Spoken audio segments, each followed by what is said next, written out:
Look me in the eye, because I want you to hear this without filters. We are living in a simulation, and I'm going to show you why. Start with a simple fact. Your brain never touches reality directly. It sits in darkness. Electrical signals hit your retina. Sound waves vibrate tiny bones in your ears. Chemicals trigger taste and smell. Your brain receives pure data. It builds a 3D world from electrical impulses. What you call reality exists only inside your skull. Now connect that to technology. Video games generate entire universes from code. Pixels become trees, water, cities, faces. Game engines render these worlds in real time. Nothing exists until the player looks at it. Scientists call this procedural generation. Quantum physics revealed the same pattern. Double-slit experiments prove particles remain in a state of probability until observed. Before observation, there are waves of potential. Observations collapse those waves into a single reality. Physicist John Wheeler called it participatory universe, meaning the universe exists because we look at it, just like pixels loading when a gamer turns their head. Now consider this: mathematician Max Tegmark suggests physical reality runs on mathematical structures. Everything, matter, energy, space-time, obeys precise equations. If reality can be described entirely by math, it can also be computed. DNA works like code. 4 chemical letters, A, T, G, C. Those letters create instructions for building proteins, bodies, brains. DNA software. Your cells are the hardware. Simulation researchers point out another clue. Nature contains limits similar to digital systems. Light travels at maximum speed. Energy exists in discrete packets called quanta. The universe has a resolution like pixels. Cosmologist Brian Greene explains how the fabric of space-time appears smooth to our senses, yet under magnification, it may reveal a granular structure, just like zooming in into pixels on the screen. Then look at the cosmic coincidences. Physical constants, gravity, electromagnetism, nuclear forces, sit on knife-edge values. Shift them slightly and stars don't form. Chemistry collapses, life becomes impossible. This precise fine-tuning resembles programming settings. Think about the glitches. People report déjà vu. Moments repeating like a skipped frame in a video, or sudden synchronicities.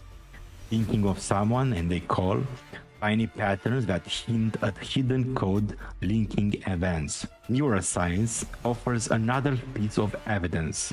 Brain scans show your sense of self arises from networks, damage certain regions and identity fragments. Your self is not a solid thing. It's an illusion created by neural patterns, software running on biological hardware. Psychologists exploit this fact every day. They know your perception shapes your world. Change the narrative and your reality changes. Look at the advertising. Marketers plant images and emotions in your mind. They associate brands with status, sex, power. Suddenly you crave a product, not because you rationally chose it, but because your inner simulation was hacked. Propaganda uses the same tactics: repetition, emotional triggers, social proof. Crowds believe narrative that once seemed impossible, because perception control reality. Governments and corporations feed you curated news feeds. Algorithms decide what you see. Each scroll sculpts your beliefs, fears, and desires. Your personal reality becomes a tailored simulation. Here's the psychological trick. When people hear facts alone, they resist. When the facts tie into the personal experience, the mind accepts them. So let's tie this back to your life. Think of a memory, a childhood moment. Feel it. See it. Now question this.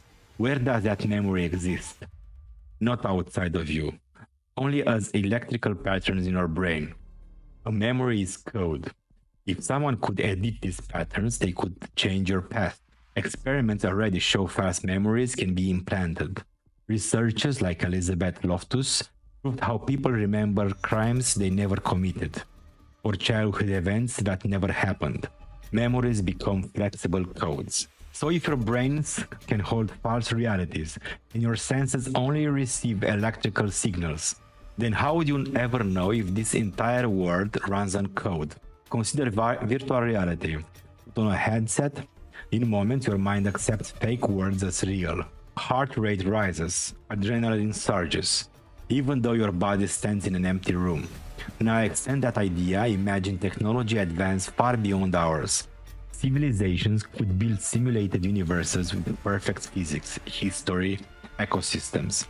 Inside consciousness, beings live entire lives, never suspecting they exist in code. Philosopher Nick Bostrom calls this the simulation argument.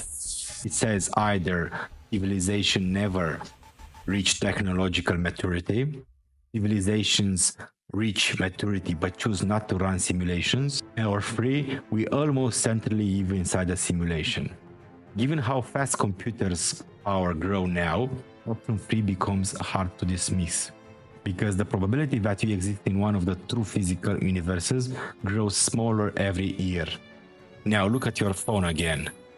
It's the proof that small machines can generate convincing realities. The same principles scale up an entire universe. So the real question isn't whether we live in a simulation, it's why the simulation exists, and who benefits from you believing the dream. Because the matrix thrives when you accept your reality as solid and fixed. It thrives when you fear stepping outside its rules. But freedom begins the moment you question the code, when you examine your own perceptions, when you realize your identity and reality might be constructs. Look into my eyes one last time. We live in a simulation. Your thoughts, your memories, the world you trust, all emerges from data processing inside your mind. And once you see that, no one can imprison your reality again.